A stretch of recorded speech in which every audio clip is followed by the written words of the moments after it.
On this episode, we have the amazing Brontë Clare Mitchell from Femme Magazine. So Brontë, spill the tea on what the journey as a woman in business has been like for you so far. Wow, I don't even know where to start, to be honest. It's been very up and down, I would say. My journey at the start was quite rocky.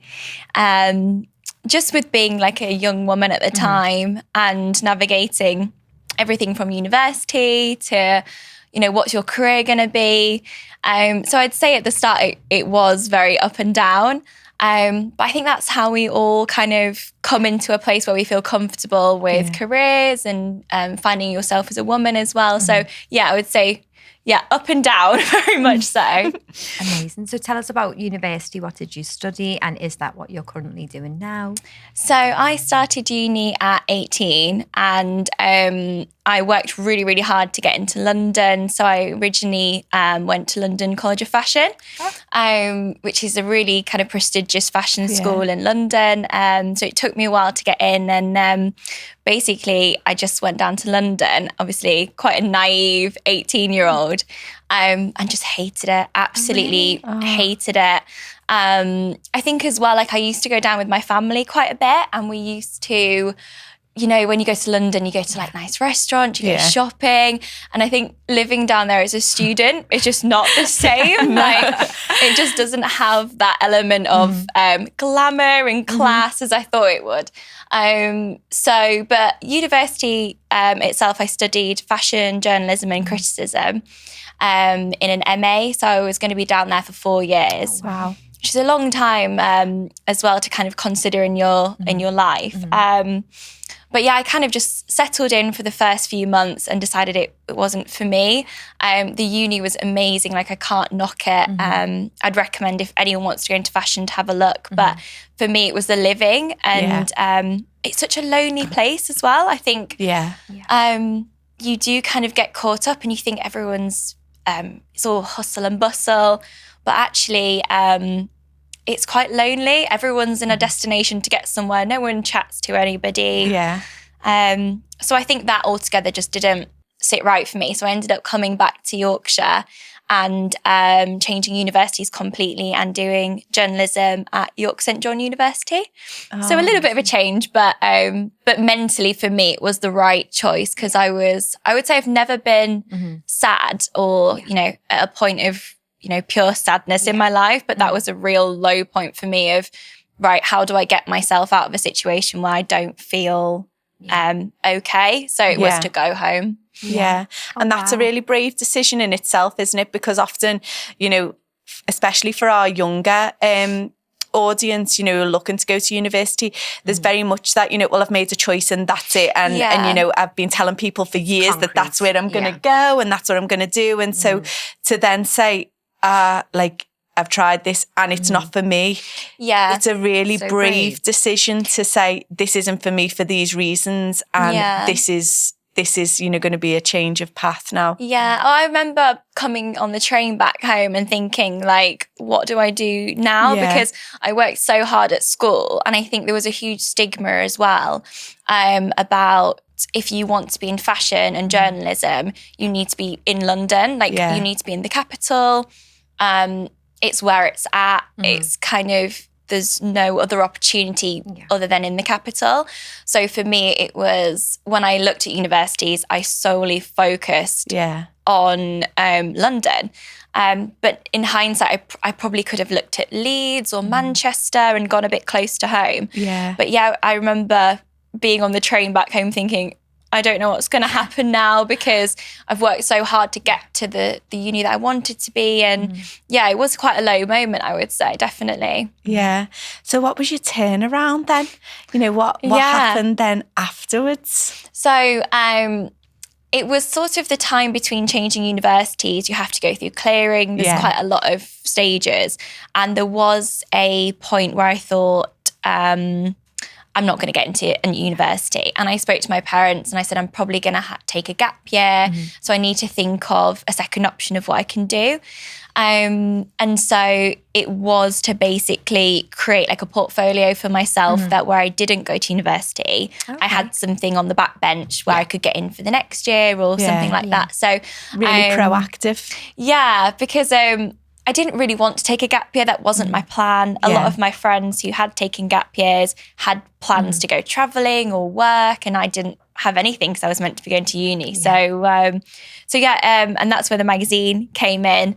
So when I was in sixth form, I originally created, they have, it's an A-level type thing called extended project qualification.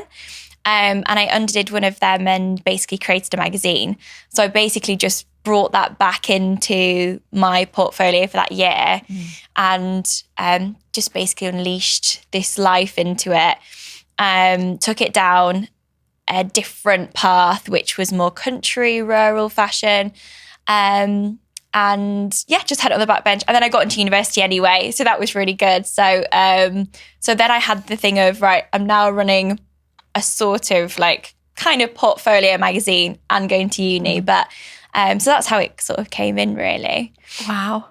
And the magazine is incredible. Oh, thank it's you. incredible. It's just, you open it up and it's everything that you want to see. It's just gorgeous, and the style and the fashion. You're going to look just fabulous amazing. with your country Honestly, house, and I'm already finding new accounts that you're working with, and you know, it's just amazing. And I am really disappointed that I couldn't make the fashion show that you had. That was in York. So we've kind of primarily we're a publication, but we've kind of ventured into a media brand and also events. So I like to do a lot of social networking events with our subscribers. And then about 2 years ago, I sort of looked at the stigma around London Fashion Week, and it has this huge thing about kind of being VIP-esque. You can't really get in. You've got to have a pass, or unless you're press, you can't really get a seat. And I just thought about advocating that within the country, rural community and fashion, because it's huge. Like it's a massive industry. I'm not sure if people know how big it is, but it is massive, and it comes with all different kind of careers as well, from like farmers to agronomists to business owners. There's so much around it as well. And everyone does like to look good, because I think everyone thinks farming is full of mud, but no, like they like to wear the top spec items. So the fashion show was just a kind of elevation of this, and to take what we show in the magazine and put it live on stage for people to see. Wow. That must have been such like a great sense of achievement for you, though, to watch it in real life. And, you know, that must have been a really proud moment. Yeah, it definitely was. It was kind of like a very stressful moment as well. There was sometimes there's not even time to think about being proud, is there? Because you're just like, oh, thank God that's over and it went okay. It was so funny. My assistant who was with me on the day, she came up to me when we did our first fashion show, and she was like, I think it must have been like 4:00. She was like, Brontë, just want to let you know that you've not eaten, you've not drank, and you just seem quite stressed. And I was like, thanks. I know it's quite a big production to put on, but seeing it come live is amazing. And the models, we don't go through agencies. They're all, I would say, like real women who, some of them have horses and are an equine, or some of them do. Claire's a horsey person. Some of them have are farmers, or have they do falconry with like these big eagles and birds. My phobia is birds. So it's, the spectrum is huge on what these women can do. And again, the fashion just goes hand in hand. So again, so guests can see and visualize themselves in the fashion. I think that's so important. Incredible. Yeah, it's got to be for the person, hasn't it? Yeah. So I think some of the things, especially in London fashion week and things, you think, how would I ever walk down the street in one of those? You know, I can't really see how that transfers to the real woman on the tube, or wandering around Liverpool.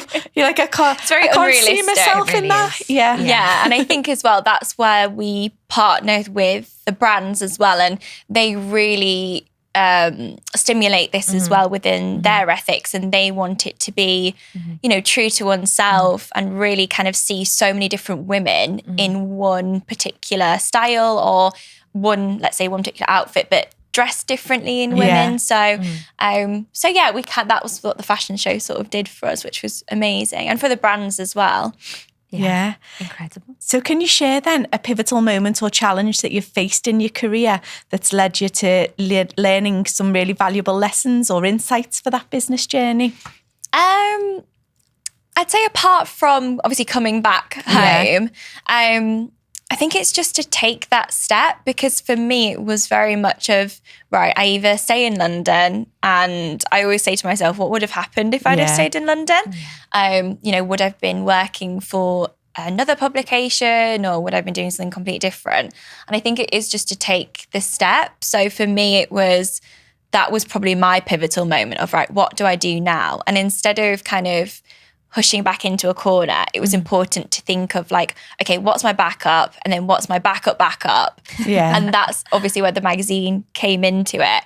So I would sort of say, I'd say that's sort of my pivotal moment that's changed everything really. And being so young as well, to sort of lean on people and ask them questions has been, you know, huge for me, because I mean, I'm only 23 now, but when I was like 18, obviously, I had to still make big decisions of university. So again, it's sort of that sliding doors effect where you were like, okay, what's the best thing to take? What should I take? But I just say, again, like, go with your gut and trust your instinct, I think. I love that. 100%.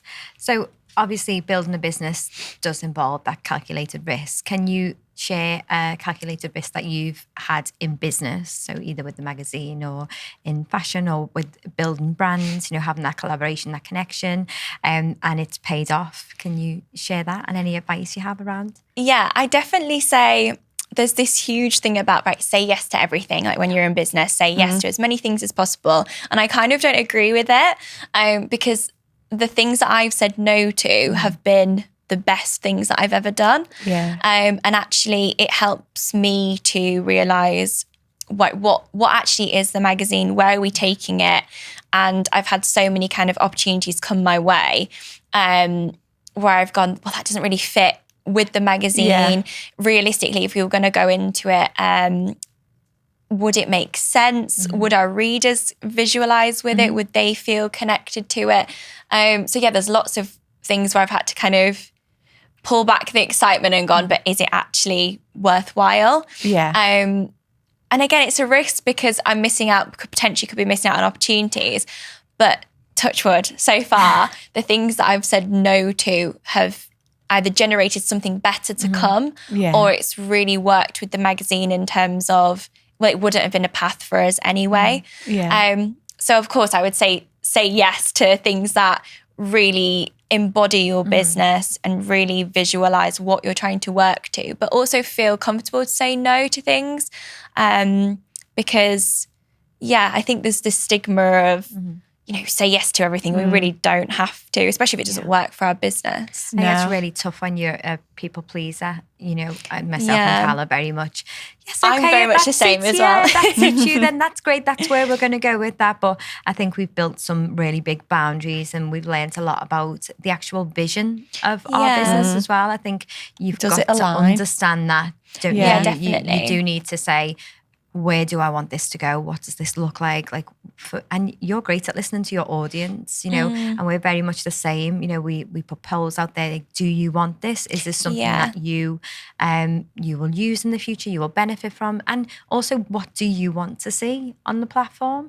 And let our audience guide, you know, with us. Like, we stand together, don't we? And move forward together. I think that's amazing. I think because your listeners are very much like my readers. So it's kind of, you listen to them and you hear what they want to see next. And if there's something that they maybe don't want, then you kind of, you know, think of another path that you could go down. But again, you create this family. Like I sort of, I don't sort of deal with orders as much, but I see frequent names come through the door and followers that then resonate to orders we've had. So it's lovely to see that community build. And for women as well, because in farming, it's so male dominated, in agriculture, in rural, you know, even in like property and things like that, it's really male dominated. So to push this female empowerment in something that's so very heavily male focused is amazing. Like, it's just the best thing that we could possibly do. Well, they're all looking amazing. I know. All of the brands. Do you know what I love is how even at 23, how level-headed and what such clarity of focus that you've got. Thank you. It's really unusual to see. It's. I do meet a lot of people and they say, because I think as well, in country brands, they're very family orientated. So there's lots of generations they've come down. For example, Jules, they're a massive brand and very family orientated. But I'm going into meetings with people who are sometimes double the age of me, and it is quite hard to kind of maneuver around that aspect. But I think at the end of the day, things like social media and digital sort of the wealth that I potentially might have, they're really interested in that. They want to find out more. So yeah, but I do always get questioned. They're like, are you 26, 27? I'm like, no, I'm 23. It's the credibility that the question, isn't there? But I think even just having a very, very short conversation, that you would do incredibly well in those meetings. And I think the benefit to that business of working with someone like yourself, like you say, with the social media presence behind you, is something that they you know, is unquestionable, isn't it? Yeah, I mean, we work with a lot of influencers, obviously the brands. And I'm still kind of racking my head around everything from like Threads to TikTok. Like it's I mean, you ladies will know, it's ridiculous, like trying to keep up with everything. But the community is amazing. Like the shows we go to, like the Yorkshire show, we go to a lot of like game fairs. So again, the family, I guess, is huge, and there's lots of different avenues for women to kind of succeed in, and we just want to air those stories and make sure that they have a voice that they can get them out to. Yeah, I love that. I love it. I have forest school sessions through our community interest company, but I do not look anything like you in those sessions or like those women in the country magazines. But I feel like I need to step up the game. You do need to, you need to up your game. Wear the mud with pride. Believe me, it is not all glamorous. As much as we try and like look amazing, I've been on shoots where we're like wellies covered in poo. It's well, that's just about farming really. But because we were recently on ITV with Liz and Kelvin Fletcher, which was amazing. And when we did her shoot for the summer cover, there was sheep poo. We were like wiping things off these amazing clothes. So it's never all pretty and pristine. And I think that's the realism behind it. And that's what we want to create, you know. As much as there is this glamour effect, it is real life as well. So Liz was like, let's not put this in the kind of cover story. And I was like, I kind of wanted to put about the poo in the cover story. Behind the scenes. But again, it's just creating that realism, which I think people relate to as well. Hugely, because there is that, you know, if we're talking about real women and, you know, the real life aspect of that, you know, farming is, you know, often an unglamorous, you know, job, isn't it? You know, in the same sense, the forest school, you know, I know that my team will be there going, you know, oh my goodness, you know, the least glamorous thing is having to, you know, find a dead bird in the forest and shovel it away so that the kids don't see it. Or, you know, those bits, not necessarily so glamorous, but it's real life. Yeah. And it's what people really resonate with. Yeah, you know? Definitely. And like you said, farming is such a huge industry. You know, in COVID, they were working constantly. There's not really a stop to it. And again, when I used to read articles and even see things on television, it was always male focused. But I knew that I had friends who were part of like young farmers or did farming for themselves, and they were all women. So I just thought, well, how they're doing the exact same as the men are, but for some reason they're not being pushed as much. But and it's that unseen role as well for women as well, isn't it? You know, a lot of them will be doing, you know, the background element. So maybe not the physical side of the farming, although lots of them do. Yeah. But how does that farm run without that other person taking on those admin roles or the home roles or the responsibilities sort of in other areas? It is a total team effort, isn't it? Yeah, and it's also as well, I meet a lot of amazing women who are doing several different roles in one. As much as farming is physical, it's very outdoorsy, it's also a business. Financially, it's got to be stable. So, you know, they balance so many amazing things. And women are incredible. I know. I do chat to them and I'm in awe. And as well, that's why I love my job, because I go and see these amazing stories and find out about you know, stories from here, there and everywhere. And just love hearing what they have to offer and bring.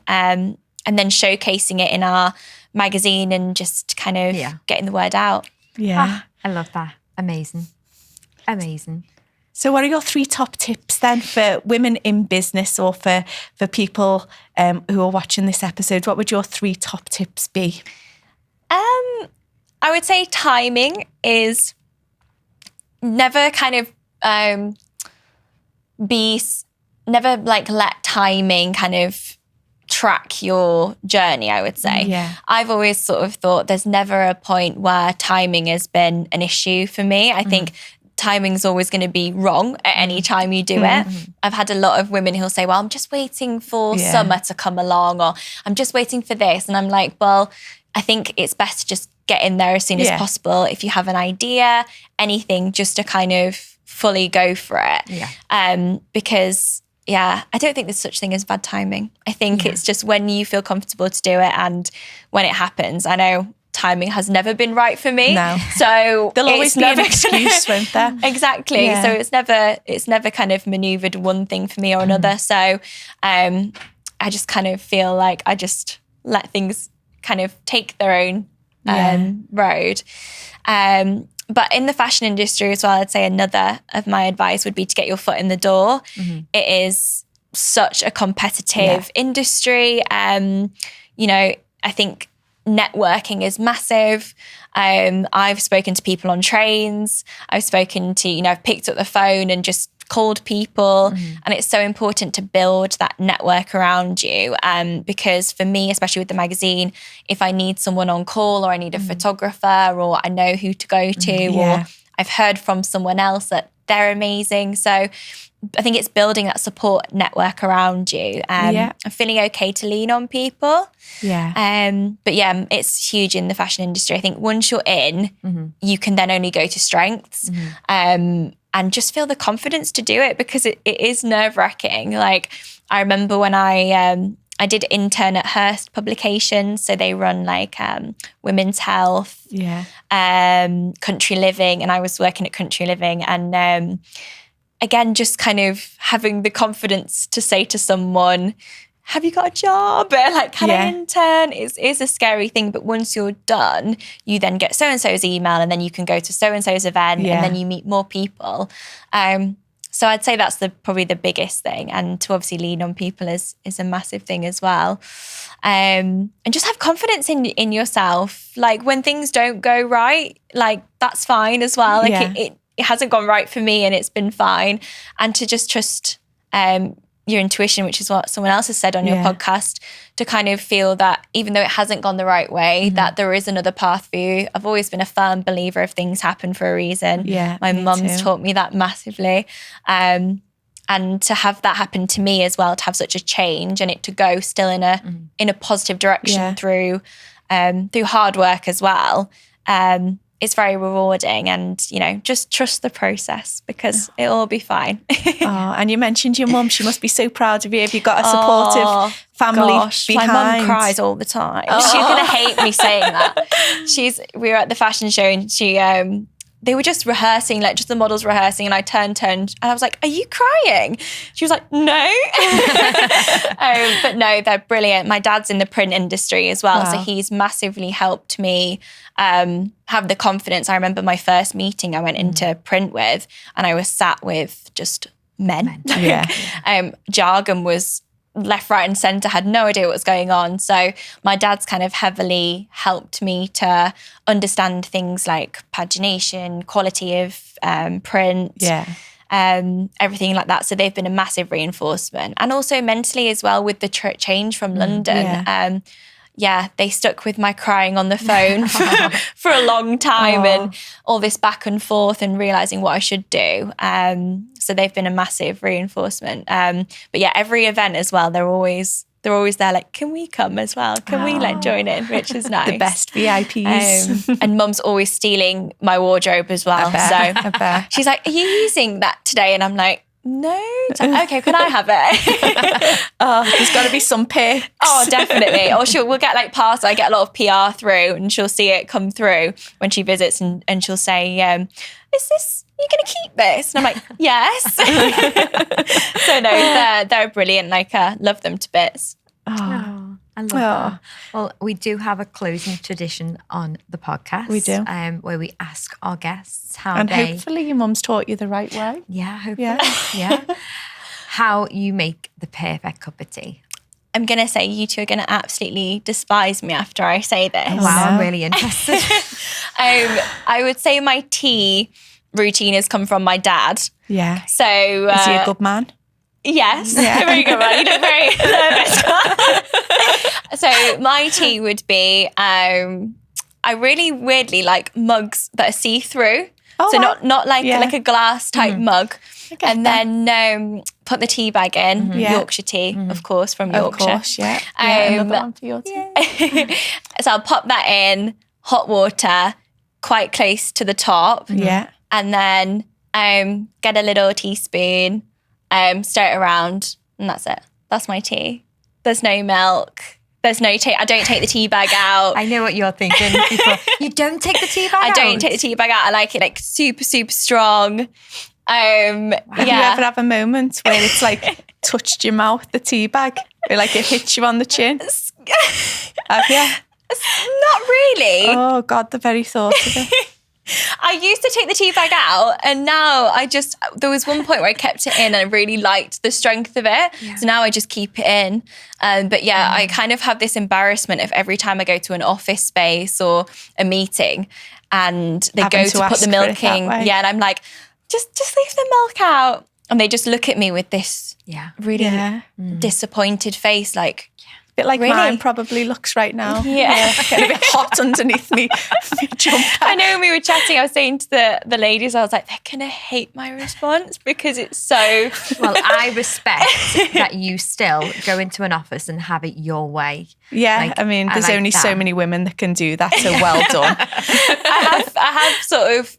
where they've put the milk in already and I've been too shy to say anything and I'll sort of be sipping it like, oh, this is nice. But yeah, I will genuinely. And was it one day just a mistake that someone forgot to put the milk in? Or is this like a family tradition where there is no milk? So he doesn't have milk in his? So Dad doesn't have milk in his. He has his black as well. Wow. What about your mum? No, Mum's milk all the way. Is she? And how does she make his? Is the tea bag still in there or is she one of my team? So she takes the tea bag out before she puts the milk in. Oh, thank God. Yeah. But then she has this thing about she will never let me make her tea. Well, I'm not surprised. Yeah, she's a good woman. I told you it was a divisive thing. I mean, even the mum knows that she won't is the wrong me. way.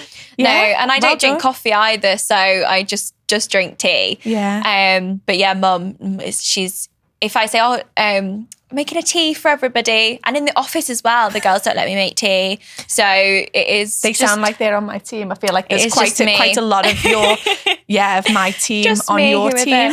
But that's fine. And each to their own. Each to their own. But yeah, maybe I'll venture into milk one day, but maybe we'll see. Yeah, well, maybe venture to your mum's side as well, like because that's always a good thing. Maybe this is where I should trust the process again and try a different way. And maybe we can have your mum on as well on the podcast. So you can get one She'll more be point. straight here. She'll be straight here. But I'll tell you how to properly do it. We need a full I think moving team. forward, maybe just a teapot might be a good. I'm just going to pop a teapot because all the tea bags are still in there, or you can just pour it out to people. And no tea bag would ever hit your chin. No. Oh God, no. That's really funny now. I'm going to think every time I go to drink now, I'm like, what's happening? Yeah. Is it on its way? Is it on its way? I feel like couldn't rest. Giving you goosebumps. Thank you so much. And thank you so much for being such an incredible guest and sharing your journey with us Thank you today. for having me. Thank you.